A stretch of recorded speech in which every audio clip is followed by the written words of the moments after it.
বন্ধুরা, এখন তো সবচেয়ে বড় প্রশ্ন হলো যে আমেরিকার কোনো প্রতিশ্রুতি বা কোনো চুক্তিতে কোনো গ্যারান্টি বা ওয়ারেন্টি আদৌ অবশিষ্ট আছে কিনা। কারণ ট্রাম্প রাষ্ট্রপতি হওয়ার আগে ভারত ও আমেরিকার মধ্যে যে সমস্ত চুক্তি হয়েছিল, ট্রাম্প এমন কোনো চুক্তিরই সম্মান করছে না। এবং আগের চুক্তিগুলোর কথা তো ছেড়েই দিন, ট্রাম্প তো খোদ নিজের কথাবার্তা এবং নিজের চুক্তি থেকে সরে গেছেন।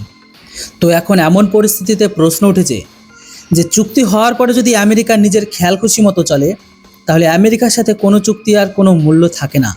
যেমনটা এই মুহূর্তে আমেরিকাকে নিয়ে ভারতের যথেষ্ট ক্ষোভ রয়েছে। কারণ গত কয়েকদিন আগেই সমুদ্রে ওমান উপকূলের কাছে জাহাজের ওপর মার্কিন সেনার হামলায় ভারতের 3 জন নাবিকের মৃত্যু হয়। যদিও এমন ঘটনার পরে আমেরিকার ক্ষমা চাওয়া উচিত ছিল, কিন্তু আমেরিকা ক্ষমা চায়নি। হ্যাঁ, ওই ব্যাপারটা আলাদা, জাহাজটা ভারতের ছিল না, সেটা অন্য দেশের জাহাজ ছিল। সেখানে সেই জাহাজটিতে ভারতীয়রা কর্মরত ছিল। যাই হোক, উল্টে কী করলো মার্কিন পররাষ্ট্রমন্ত্রী মার্কো রুবিও ভারতকে হুমকি সুলভ ভঙ্গিতে সতর্কবার্তা দিয়েছে। মার্কো রুবিও বলেছিল যে অবরোধ লঙ্ঘনের মূল্য চোকাতে হবে, পাশাপাশি ভারত যেন আমেরিকার সাথে তর্ক না করে, বরং আমেরিকার থেকে $500 বিলিয়ন মূল্যের পণ্য কেনার প্রতিশ্রুতি পূরণ করে। কিন্তু এখন প্রশ্ন হলো, যে ভারত শেষ পর্যন্ত আমেরিকার থেকে কেন $500 মিলিয়ন মূল্যের পণ্য কিনবে? কারণ আমেরিকা নিজের যদি চুক্তি মেনে না চলে, তবে ভারত একতরফাভাবে কেন তা মেনে চলবে? তো চলুন এই পুরো বিষয়টিকে আরও একটু বিস্তারিতভাবে বলে। বিষয়টা কিছুটা এমন, আমেরিকা ট্রেড অ্যাক্ট 1974-এর সেকশন 301 ব্যবহার করে ভারতকে অসৎ, অন্যায্য দোষী সাব্যস্ত করে ভারতের উপর একতরফা নিষেধাজ্ঞা বা ট্যারিফ চাপানোর হুমকি দিয়েছে। অবশ্যই আমেরিকার সেই সেকশন 301 খুবই অদ্ভুত, কারণ আমেরিকার নিজের তৈরি আইনের অধীনে নিজেই ধরে নেয় যে কে অসৎ আর কে দোষী এবং কার ব্যবসা অন্যায্য।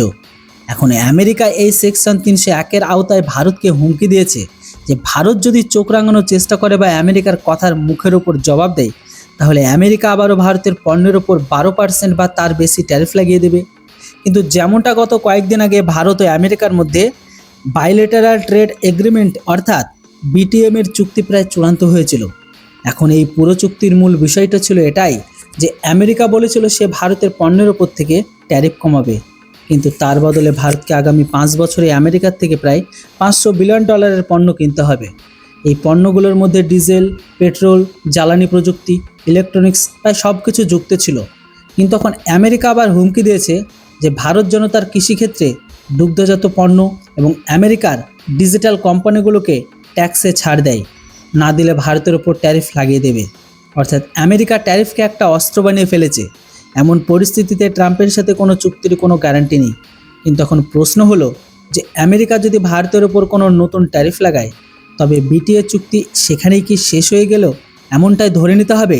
কারণ ভারত এই জন্যই $500 বিলিয়ন পণ্য কিনতে সক্ষম হয়েছিল, যাতে আমেরিকার কোনো নতুন ট্যারিফের হুমকি না দেয় এবং কোনো ট্যারিফ না লাগায়।